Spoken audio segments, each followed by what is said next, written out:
সুপ্রিয় দর্শক, সর্বশেষ আপডেট বাংলা নিউজে আপনাদের স্বাগতম। শুরুতেই সংবাদ শিরোনাম, এরপর থাকছে বিস্তারিত। শুরুতেই জানিয়ে দেব, যুদ্ধের দ্বার প্রান্তে ভারত বাংলাদেশ।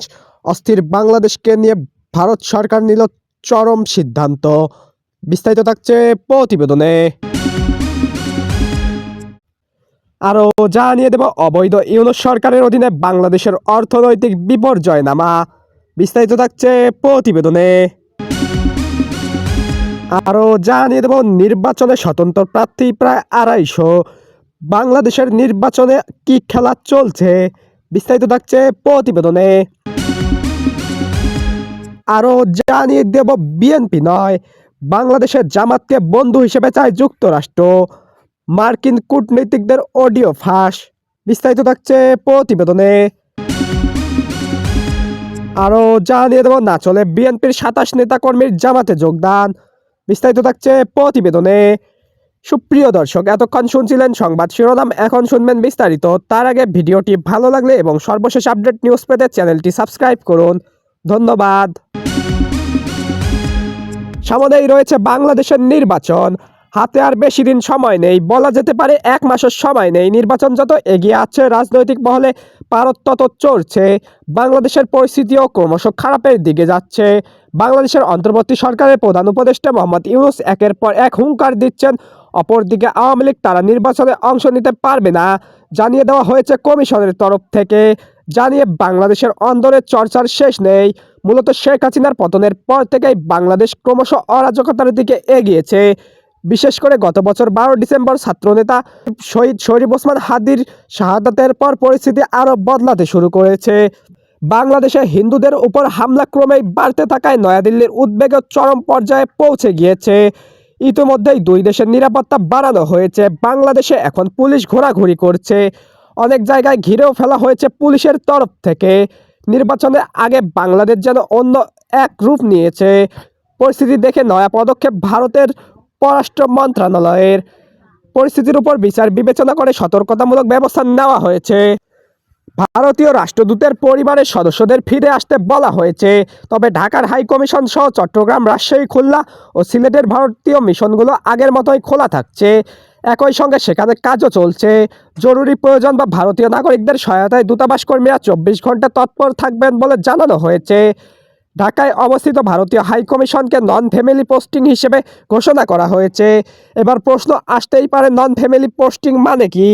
কূটনৈতিক পরিভাষায় নন ফ্যামিলি পোস্টিং বলতে বোঝায় সংশ্লিষ্ট কর্মকর্তা এক কর্মস্থল থাকবেন, কিন্তু তার স্ত্রী, সন্তান বা পরিবারের অন্যান্য সদস্যরা সেখানে বসবাস করবেন না।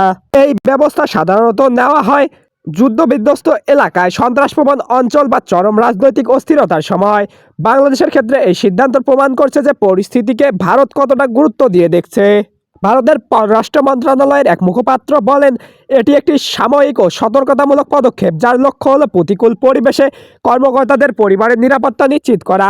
ভারত নিয়মিত পরিস্থিতি পর্যবেক্ষণ করছেন এবং নয়া পদক্ষেপ মূলত পরিবারের নিরাপত্তার কথা ভেবেই করা হয়েছে। ভারতের তরফ থেকে বলা হয়েছে, পরিস্থিতি যদি খারাপের দিকে যায় তাহলে অন্যরকম আবারও সিদ্ধান্ত নেওয়া হবে। দেশের কূটনৈতিক দায়িত্ব স্থিতিশীল রাখার চেষ্টা করা হচ্ছে। এখন পরিস্থিতি কোন দিকে এগোয় সেটি দেখার বিষয়। এদিকে বাংলাদেশে এক সময় নিষিদ্ধ বৃহত্তর ইসলামপন্থী দল জামাতে ইসলামীকে বন্ধু হিসেবে পেতে চায় যুক্তরাষ্ট্র। 2024 সালের অভ্যুত্থানে রাজনৈতিক পট পরিবর্তনে দলটির ভূমিকা ও পরে শিক্ষা প্রতিষ্ঠানগুলোর ছাত্র সংসদে দলটির ছাত্র সংগঠনের বিজয়ে যুক্তরাষ্ট্র আশান্বিত। তাদের কাছে মধ্যমপন্থী ইসলামী দল তকমা পাওয়া জামাতকে আগামী নির্বাচনে ক্ষমতায় দেখতে চায় দেশটি। ক্ষমতায় গিয়ে জামাত যদি তাদের কথা না শোনে তাহলে শুল্ক আরোপ সহ কঠোর পদক্ষেপ নেবে। মার্কিন সংবাদ মাধ্যম দ্য ওয়াশিংটন পোস্টের এক প্রতিবেদনে এমন চিত্র তুলে ধরা হয়েছে। প্রতিবেদনটির হুবহু অনুবাদ তুলে ধরা হলো।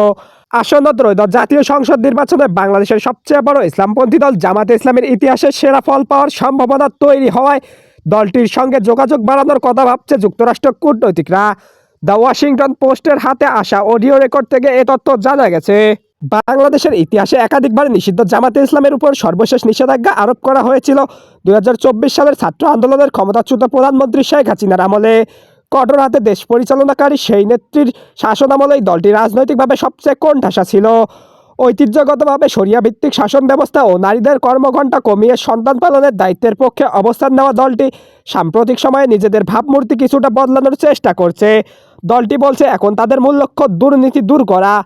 বাংলাদেশে দ্রুত রাজনৈতিক পট পরিবর্তনের প্রেক্ষাপটে ঢাকায় অবস্থানরত মার্কিন কূটনীতিকেরা ইসলামপন্থী এই পুনরুত্থানশীল দলের সঙ্গে কাজ করতে আগ্রহী এমন ইঙ্গিত মিলেছে।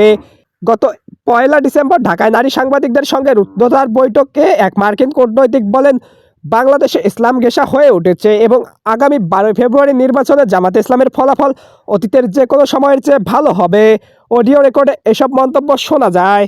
ওই কূটনীতিক বলেন, আমরা চাই তারা আমাদের বন্ধু হোক। জামাতের প্রভাবশালী ছাত্র সংগঠন শিবিরের নেতাদের অনুষ্ঠানে আনতে পারবেন কিনা তা বৈঠকে উপস্থিত সাংবাদিকদের কাছে জানতে চান তিনি।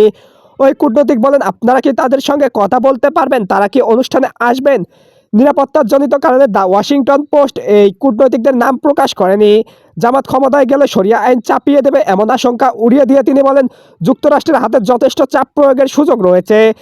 তার ভাষ্য, আমি একেবারে বিশ্বাস করি না যে জামাত শরিয়া আইন চাপিয়ে দিতে পারবে।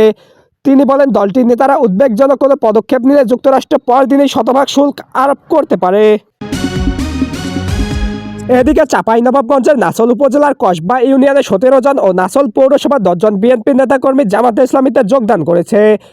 বৃহস্পতিবার দিবাগত রাতে নাচল পৌর জামাতের আমির মনিরুল ইসলাম বিষয়টি নিশ্চিত করেছেন। কসবা ইউনিয়ন জামাতের যোগদানকারীরা হলেন আবুল কালাম আজাদ, পিতামিত নাজিম উদ্দিন, মোহাম্মদ ইউনুস আলী, মোহাম্মদ নয়ন হোসেন, মোহাম্মদ শফিক হোসেন, মোহাম্মদ আসাদুল হোসেন, মোহাম্মদ মোস্তাফিজুর রহমান, মোহাম্মদ মাসুদ রানা, মোহাম্মদ আব্দুস সোবহান, মোহাম্মদ আনারুল হক, আলাউদ্দিন, মোহাম্মদ আজিজুল হক, মোহাম্মদ আনিসুর রহমান, আবু সাইদ, মোহাম্মদ আনারুল ইসলাম, মনিরুল ইসলাম, শাহিন আলী, শিহাব আলী, ইমন হাসান, সিফাত হোসেন, ফজর আলী, মোহাম্মদ ইউসুফ, মোহাম্মদ শিপাত, মোহাম্মদ আব্দুল মমিন।